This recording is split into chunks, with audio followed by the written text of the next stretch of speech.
Think and Grow Rich by Napoleon Hill. Author's Preface. In every chapter of this book, mention has been made of the money-making secret, which has made fortunes for more than 500 exceedingly wealthy men whom I have carefully analyzed over a long period of years. The secret was brought to my attention by Andrew Carnegie more than a quarter of a century ago. The canny, lovable old Scotsman carelessly tossed it into my mind when I was but a boy. Then he sat back in his chair, with a merry twinkle in his eyes, and watched carefully to see if I had brains enough to understand the full significance of what he had said to me. When he saw that I had grasped the idea, he asked if I would be willing to spend 20 years or more preparing myself to take it to the world, to men and women who, without the secret, might go through life as failures. I said I would, and with Mr. Carnegie's cooperation, I've kept my promise. This book contains the secret, after having been put to the practical test by thousands of people in almost every walk of life. It was Mr. Carnegie's idea that the magic formula which gave him a stupendous fortune ought to be placed within reach of people who do not have time to investigate how men make money, and it was his hope that I might test and demonstrate the soundness of the formula through the experience of men and women in every calling. He believed the formula should be taught in all public schools and colleges, and expressed the opinion that if it were properly taught, it would so revolutionize the entire educational system that the time spent in school would be reduced to less than half. His experience with Charles M. Schwab and other young men of Mr. Schwab's type convinced Mr. Carnegie that much of which was taught in schools is of no value whatsoever in connection with the business of earning a living or accumulating riches. He had arrived at this decision because he had taken into his business one young man after another, many of them with but little schooling, and by coaching them in the use of this formula, developed in them rare leadership. Moreover, his coaching made fortunes for every one of them who followed his instructions. In the chapter on faith, you'll read the astounding story of the organization of the giant United States Steel Corporation, as it was conceived and carried out by one of the young men through whom Mr. Carnegie proved his formula will work for all who are ready for it. This single application of the secret by that young man, Charles M. Schwab, made him a huge fortune in both money and opportunity. Roughly speaking, this particular application of the formula was worth $600 million. These facts, and they are facts, well known to almost everyone who knew Mr. Carnegie, give you a fair idea of what the reading of this book may bring to you, provided you know what it is that you want. Even before it had undergone 20 years of practical testing, the secret was passed on to more than 100,000 men and women who have used it for their personal benefit, as Mr. Carnegie planned that they should. Some have made fortunes with it. Others have used it successfully in creating harmony in their homes. A clergyman used it so effectively that it brought him an income of upwards of $75,000 a year. Arthur Nash, a Cincinnati tailor, used his near-bankrupt business as a guinea pig on which to test the formula. The business came to life and made a fortune for its owners, and it's still thriving, though Mr. Nash is gone. The experiment was so unique that newspapers and magazines gave it more than $1 million worth of laudatory publicity. The secret was passed on to Stuart Austin Weir of Dallas, Texas. He was ready for it, so ready that he gave up his profession and studied law. Did he succeed? That story is told too. I gave the secret to Jennings Randolph the day he graduated from college, and he has used it so successfully that he is now serving his third term as a member of Congress with an excellent opportunity to keep on using it until it carries him to the White House. While serving as an advertising manager of the LaSalle Extension University, when it was little more than a name, I had the privilege of seeing J.G. Chaplin, president of the university, used the formula so effectively that he has since made the LaSalle one of the great extension schools of the country. The secret to which I refer has been mentioned no fewer than 100 times throughout this book. It has not been named directly, for it seems to work more successfully when it is merely uncovered and left in sight, where those who are ready and searching for it may pick it up. This is why Mr. Carnegie tossed it to me so quietly, without giving me its specific name. If you are ready to put it to use, you will recognize this secret at least once in every chapter.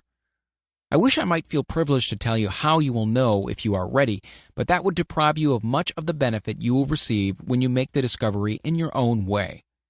While this book was being written, my own son, who was then finishing the last year of his college work, picked up the manuscript of Chapter 2, read it, and discovered the secret himself.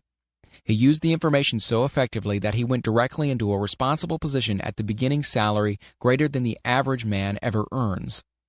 His story has been briefly described in Chapter 2. When you read it, perhaps you'll dismiss any feeling you may have had at the beginning of the book that it promised too much. And, too, if you have ever been discouraged, if you have had difficulties to surmount which took the very soul out of you, if you have tried and failed, if you were ever handicapped by illness or physical affliction, this story of my son's discovery and the use of the Carnegie formula may prove to be the oasis in the desert of lost hope for which you have been searching. This secret has extensively been used by President Woodrow Wilson during the World War. It is passed on to every soldier who fought in the war, carefully wrapped in the training received before going to the front. President Wilson told me it was a strong factor in raising the funds needed for the war. More than 20 years ago, Honorable Manuel L. Quezon, then resident commissioner of the Philippine Islands, was inspired by the secret to gain freedom for his people. He has gained freedom for the Philippines and is the first president of the Free State. A peculiar thing about the secret is that those who once acquire it and use it find themselves literally swept on to success with but little effort, and they never again submit to failure. If you doubt this, study the names of those who have used it, wherever they've been mentioned. Check their records for yourself and be convinced. There is no such thing as something for nothing. The secret to which I refer can be had without a price, although the price is far less than its value. It cannot be had at any price by those who are not intentionally searching for it. It cannot be given away. It cannot be purchased for money, for the reason that it comes in two parts. One part is already in possession of those who already are ready for it. The secret serves equally well all who are ready for it. Education has nothing to do with it. Long before I was born, the secret had found its way into the possession of Thomas Edison, and he used it so intelligently that he became the world's leading inventor, although he had but 3 months of schooling. The secret was passed on to a business associate of Mr. Edison. He used it so effectively that, although he was then making only $12,000 a year, he accumulated a great fortune, and retired from active business while still a young man. You'll find his story at the beginning of the first chapter. It should convince you that riches are not beyond your reach, that you can still be what you wish to be, that money, fame, recognition, and happiness can be had by all who are ready and determined to have these blessings. How do I know these things? You should have the answer before you finish this book. You may find it in the very first chapter or on the last page. While I was performing the 20-year task of research which I had undertaken at Mr. Carnegie's request, I analyzed hundreds of well-known men, many of whom admitted that they have accumulated their vast fortunes through the aid of the Carnegie secret.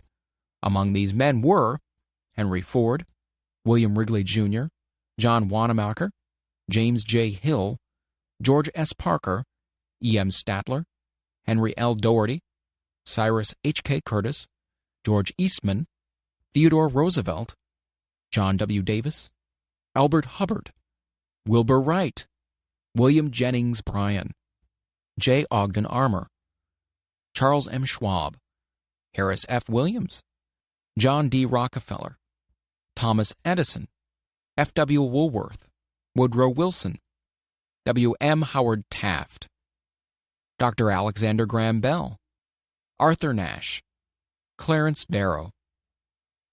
These names represent but a small fraction of the hundreds of well-known Americans whose achievements, financially and otherwise, prove that those who understand and apply the Carnegie secret reach high stations in life. I have never known anyone who was inspired to use the secret who did not achieve noteworthy success in his chosen calling. I have never known any person to distinguish himself or to accumulate riches of any consequence without possession of the secret. From these two facts, I draw the conclusion that the secret is more important as a part of the knowledge essential for self-determination than any which one receives through what is popularly known as education. What is education anyway? This has been answered in full detail. As far as schooling is concerned, many of these men had very little. John Wanamaker once told me that with what little schooling he had, he acquired very much the same manner as a modern locomotive takes on water, by scooping it up as it runs. Henry Ford never reached high school, let alone college. I'm not attempting to minimize the value of schooling, but I am trying to express my earnest belief that those who master and apply the secret will reach high stations, accumulate riches, and bargain with life on their own terms, even if their schooling has been meager. Somewhere, as you read, the secret to which I refer will jump from the page and stand boldly before you, if you're ready for it. When it appears, you'll recognize it. Whether you receive the sign in the first or last chapter, stop for a moment when it presents itself and turn down a glass, for that occasion will mark the most important turning point of your life. We pass now to Chapter 1, and to the story of my dear friend who has generously acknowledged having seen the mystic sign and whose business achievements are evidence enough that he turned down a glass. As you read his story and the others, remember that they deal with the important problems of life, such as all men experience, the problems arising from one's endeavor to earn a living, to find hope, courage, contentment, and peace of mind, to accumulate riches and to enjoy freedom of body and spirit.